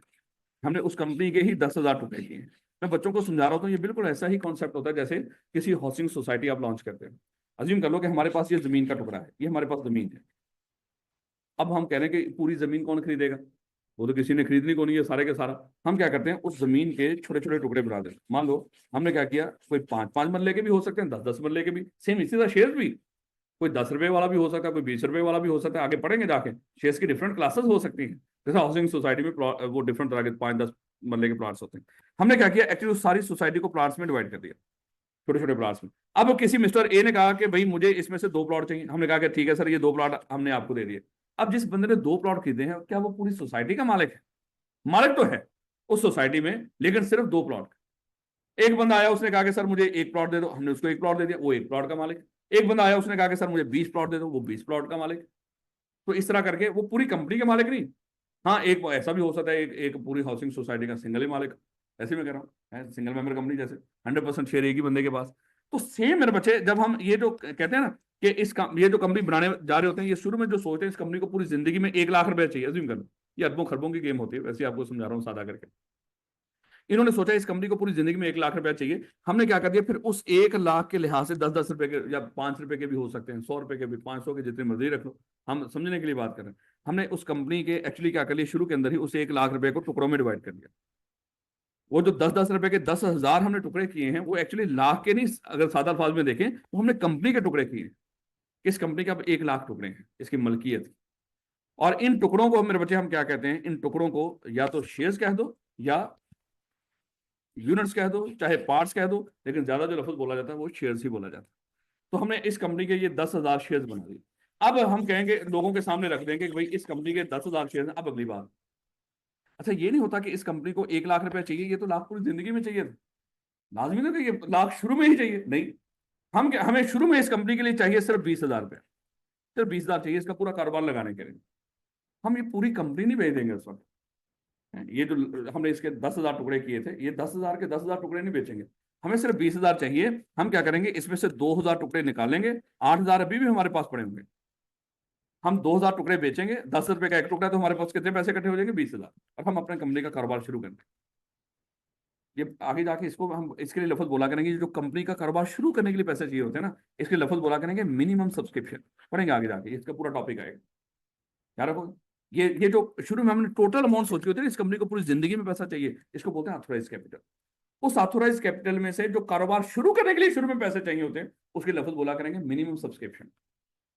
अब मान लो कि 2,000 शेयर हमने शुरू में भेज दिए, 8,000 अभी भी हमारे पास पड़े हुए, कोई 2-4 सालों के बाद हमें मजीद पैसों की जरूरत पड़ गई। याद है जब आपने चैप्टर 4 पढ़ा था कि कंपनी के पास सोर्सेज ऑफ फाइनेंस कौन कौन से हुआ करते हैं, बिल्कुल, कि वो रिटेन अर्निंग भी हो सकता है, वो डेट भी हो सकता है, वो शेयर भी हो सकते हैं। और फिर बताओ उनमें से सबसे अच्छा कौन सा था, रिटेन अर्निंग, क्योंकि वो अपना कमा के हम यूज करते थे। और फिर दूसरे नंबर पे क्या था बोला, डेट, क्योंकि हमें फिक्र होती थी कि हमने पैसा वापस करना, अच्छा परफॉर्म करना। तीसरे नंबर पे होता था घर की जायदादें बेच बेच के पैसा इकट्ठा करना, है यानी कि शेयर्स बेचना, एक्चुअली मलकियत बेचने वाला मामला हुआ करता है। खैर, अब हुआ क्या कि उसके बाद अगर कुछ अरसे के बाद मजीद हमें अज्यूम करो 30,000 की जरूरत पड़ गई, हमने क्या किया, इसमें से 3,000 शेयर मजीद बेचे, अभी 5,000 अभी भी हमारे पास पड़े हुए। करते करते करते करते मैक्सिमम हम कितने शेयर मेरे बच्चे इशू कर सकते हैं, 10,000 शेयर। जब 10,000 हो गए तो अब मामला खत्म। फिर जाके हम आगे जाके चैप्टर नंबर 5 में डिस्कस करेंगे कि अब इसका क्या करना है। तो उसके लिए हम कुछ चीज़ों को चेंज किया करूँ, जब आएगा फिर मैं आपको पढ़ाऊंगा कि सर वो शेयर तो सारे खत्म हो गए, सारे इशू कर दिए हैं, क्या अब भी है ऑप्शन, हाँ अब भी है। हम शेयर्स को बढ़ा सकते हैं, कैपिटल को बढ़ा दें, ऑथोराइज कैपिटल को, तो शेयर्स भी बढ़ जाएंगे। वही ऑथोराइज कैपिटल जो शुरू में लाख रुपया रखा था हमने, अगर हम इसको 1.5 लाख रुपया कर दें, तो शेयर 10 रुपए का एक शेयर है, पहले 10,000 थे, अब ये कितने बन जाएंगे, 15,000, 5 और आ जाएंगे, फिर हम बेच सकते हैं। वो एक इस तरीका का उसको देखेंगे, क्या रखोगे मेरे बच्चे। तो अब हर कोई बंदा जितने शेयर्स खरीदेगा, मान लो यहाँ पे आया एक मिस्टर ए, उसने कहा कि मुझे इस कंपनी के 100 शेयर दे दो। अब 100 शेयर, एक 10 रुपए का शेयर, उसने कंपनी को कितने पैसे दिए होंगे, 1,000, मेरा ख्याल है 1,000 रुपया दिया उसने कंपनी को, और उसको हमने क्या कर दिए, 100 शेयर दे दिए। अब मेरे बच्चे ये 100 शेयर का क्या होगा, ये मालिक है। अब इसके पास एविडेंस क्या होगी, क्या 100 टुकड़े देंगे, हम एक ही सर्टिफिकेट दे दिया करते हैं जो इस बात की एविडेंस है कि ये बंदा क्या है, इस कंपनी का शेयर होल्डर है। कल अगर ये शेयर किसी को बेचना चाहे तो उसके पास शेयर सर्टिफिकेट होगा 100 शेयर्स का, वो आगे बेच दे। तो इस तरह करके शेयर कैपिटल एंड मेंबर्स का एक छोटा सा कॉन्सेप्ट मैंने कहा कि अगर उसने जिक्र किया है तो यहीं पे हमें आइडिया, ये दोबारा होगा अगेन चैप्टर 5 में जाके ये सारी बातें हम दोबारा पढ़ेंगे। कहता capital of the company is represented by share. वो जो कैपिटल थी, वो जो ऑथराइज कैपिटल की बात कर रहा है, वो जो कैपिटल है कंपनी का, वो किस शक्ल में हम रिप्रेजेंट करते हैं, शेयर्स की शक्ल में, इनको उसको कैसे डिवाइड करके रखते हैं, शेयर्स में। And the share holder members are its owners. अब देखो ये दो अल्फाज है, अगर आपको याद हो आई के अंदर भी ये जिक्र हुआ था, हर शेयर होल्डर मेंबर, लेकिन हर मेंबर शेयर होल्डर नहीं, क्योंकि गारंटी लिमिटेड भी होगी कंपनी एक, आप पढ़ेंगे, उसमें शेयर्स होते ही नहीं, लेकिन मेंबर होते हैं उसके। खैर, तो कहता है कि the term member and share holder are used interchangeably, however there are few differences that have discussed later in this chapter। पढ़ेंगे आगे जाके। और बहुत दफा एक आपका फेवरेट है मेंबर की डेफिनेशन, क्योंकि मेंबर की डेफिनेशन में फिर वो बच्चे गलतियां कर देते हैं, 3 नंबर की वो डेफिनेशन बड़ा फ्रीक्वेंटली पूछता है। तो देखो ये लाइन कहता है इंटरचेंजेबली, यानी कि मेंबर को शेयर होल्डर बोल दो, शेयर होल्डर को मेंबर बोल दो, कोई दिक्कत नहीं, लेकिन फर्क है, और वो फर्क आगे जाके हमें पता भी चल जाएगा। बेटा कहता शेयर कौन खरीद सकता है किसी भी कंपनी के, हर पर्सन, आप लफ्ज ध्यान रखो। अगर ये एक कंपनी है, अगर हमने एक कंपनी बनाई है, अभी हमने डिस्कस किया, उस कंपनी का ऑथराइज कैपिटल है 1 लाख रुपया, हमने 10-10 रुपए के उसके 10,000 शेयर्स बना दिए। अब ये जो 10,000 शेयर्स हम सेल करना चाह रहे हैं, हम सेल करना चाह रहे हैं, ये 10,000 शेयर्स फॉर सेल है, मान लो, चलो 10,000 फॉरन नहीं शुरू में, हम इसमें से 5,000 शेयर्स बेचना चाह रहे हैं, ये फॉर सेल है। कौन बंदा आके इन शेयर्स को खरीद सकता है? कहता कोई भी पर्सन। अच्छा, पर्सन की बात होती है तो वही बात, नेचुरल पर्सन भी हो सकते हैं और आर्टिफिशियल पर्सन भी हो सकते हैं।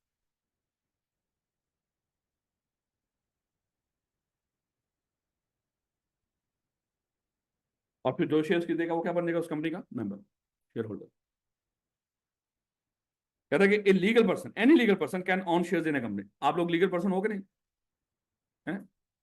हाँ, तो पर्सन तो लीगल पर्सन तो वैसे मैं कह रहा हूँ उस तरह का नहीं है कि कंपनी हो, लेकिन पर्सन तो हो कानूनी तौर पे भी और वैसे नेचुरली भी। कहता है कि दिस इंक्लूड अदर कंपनीज। कहता है कि इसमें यानी कि एक कंपनी के शेयर कोई दूसरी कंपनी भी खरीद सकती है। It is very common in practice for some companies to own some or all of the shares of the other company. कहता है ये बड़ा कॉमन है उसमें हमारे के यहाँ पे एक कंपनी दूसरी कंपनी के कुछ शेयर्स या बास का काफी शेयर्स और बास का सारे के सारे। एक कंपनी, एक कंपनी एक्स लिमिटेड, उसने सारे शेयर्स वाई लिमिटेड के खुद खरीद लिए। तभी तो होल्डिंग और सब्सिडी का वो बनता है कॉन्सेप्ट। एक कंपनी होली ऑन सब्सिडी भी होती है या खाली सब्सिडी भी होती है। वो पढ़ेंगे अभी इसी चैप्टर के अंदर कि होल्डिंग और सब्सिडी कंपनीज क्या होती है। इसी चैप्टर में इंशाल्लाह कवर हो जाएगा। यानी कि एक कंपनी दूसरी कंपनी के 100% शेयर्स भी ऑन कर सकती है।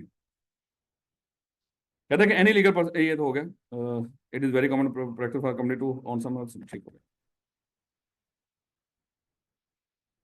Shares can be transferred easily. लो बेटा, बिल्कुल उसी तरह जैसे अगर मान लो कि आपके पास था 10 लाख रुपए, आपने कहा कि मैं क्या करूं, किसी ने मशवरा दिया कैसा कर, बहरिया में जाके प्लॉट खरीद लो। आपने जाके 10 लाख रुपए का बहरिया में प्लॉट खरीद लिया। सारा बहरिया खरीद लिया या एक प्लॉट खरीदा? एक प्लॉट खरीदा है। अब आप उस प्लॉट के मालिक हो उतने, आपके पास निशानी क्या होगी कि आप उसके मालिक हो? आपको एक फाइल मिलेगी जो इस बात की एविडेंस होगी। यहाँ पे सर्टिफिकेट मिलता है, वहां पे एक फाइल होती है, तो आपको फाइल मिल जाएगी इस बात की एविडेंस, आप इस बहरिया के उस प्लॉट के मालिक। अब हुआ क्या मेरे बच्चे, अगर आप उसको क्या करना चाहे, चाहे उस फाइल को किसी को गिफ्ट कर दो, ये ले भाई मेरा बहरिया में प्लॉट अब तेरा हो गया, या किसी को बेच दो। अगर खुदा ना खासा किसी मिस्टर एक्स ने वो फाइल खरीदी हुई थी और वो मर गया, उसके वर्षा को ट्रांसफर हो जाएगी। बात समझ आ रही? तो ये शेयर आगे कैसे ट्रांसफर हो सकती है ऑनरशिप? वही जो अभी हमने डिस्कस किया। कोई बंदा इंसॉल्वेंट हो जाए तो क्रेडिटर को ट्रांसफर हो तो वो ओनर हो जाएंगे, मर गया तो वो रसा, गिफ्ट कर दिया तो डोनी, और अगर सेल कर दिया तो जिस जो बायर है। कहते हैं shares can be transferred easily. Easily जैसा वो प्लॉट बेचा जाता है उसी तरह शेयर्स भी बेचे जा सकते हैं इजीली। लेकिन इजीली देखना, कुछ कंपनी के शेयर ट्रांसफर के ऊपर रिस्ट्रिक्शंस भी होती हैं, ये भी ध्यान रखना। इजी नहीं होता वहां पर प्राइवेट कंपनी के शेयर्स, पढ़ेंगे आगे जाके, उसके शेयर इजीली ट्रांसफर नहीं होते। हाँ, उसमें रिस्ट्रिक्शंस होती हैं, शेयर ट्रांसफर के ऊपर रिस्ट्रिक्शंस होती है। जनरल पब्लिक के अलावा वैसे भी रिस्ट्रिक्शंस होती हैं। जनरल पब्लिक में तो जाके शेयर ऑफर नहीं ना कर सकती वो कंपनी, शेयर ट्रांसफर के ऊपर रिस्ट्रिक्शंस होती है। Shares can be transferred easily by sale, gift, inheritance. एक कौन सा मिस किया है इसमें से? इंस्टॉलमेंट वाला विद सीकिंग वो होता है वैसे, आप याद रखिएगा। उसने एग्जांपल दिया आपको 3 कवरों में, चौथा भी है। विद कोई पूछ ले शेयर कैसे ट्रांसफर हो सकते हैं, तो 4 तरीके आपने याद रखे हैं। With seeking any approval from other owner as opposed to partnership. याद है ना, पार्टनरशिप के अंदर अगर मान लो कि हम सब लोग सीएफए के पार्टनर हैं और मैं चाह रहा हूँ कि मैं बुजुर्ग हो गया, मैं पार्टनर नहीं रहना चाह रहा, मेरी जगह पे मेरा बेटा पार्टनर बनेगा, तो ये ऐसे नहीं हो सकता था। सारे पार्टनर अगर एक ने भी इनकार कर दिया तब भी पॉसिबल नहीं। अगर सारे पार्टनर एग्री होते थे तब जाके वो क्या कर सकता था, अपनी जगह पे किसी और बंदे को पार्टनर के तौर पे ऐड करवा सकता था। लेकिन कंपनी में ऐसा नहीं होता, कोई बंदा अपना हिस्सा जैसे मर्जी किसी को शेयर बेचे, वो बेच सकता है, उसको बाकी मालिकों से पूछने की जरूरत नहीं है। अब वो जब शेयर बेचेगा या ट्रांसफर कर देगा, गिफ्ट कर देगा, वो जिसको गए हैं वो क्या बन जाएगा, बाकी मालिकों के साथ मालिक बन जाएगा, लेकिन उनसे पूछने की जरूरत नहीं है। बस ये आखिरी बात,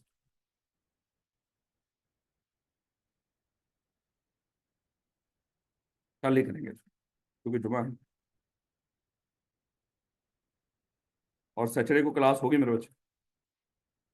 ये ना समझिएगा कि सैटरडे को पता नहीं ऑफ है, और हर रोज का काम मेरे बच्चे हर रोज करना है। और यहाँ तो फिर कमाल ही है? ये तो चलो ऑनलाइन वाले बच्चों के अलावा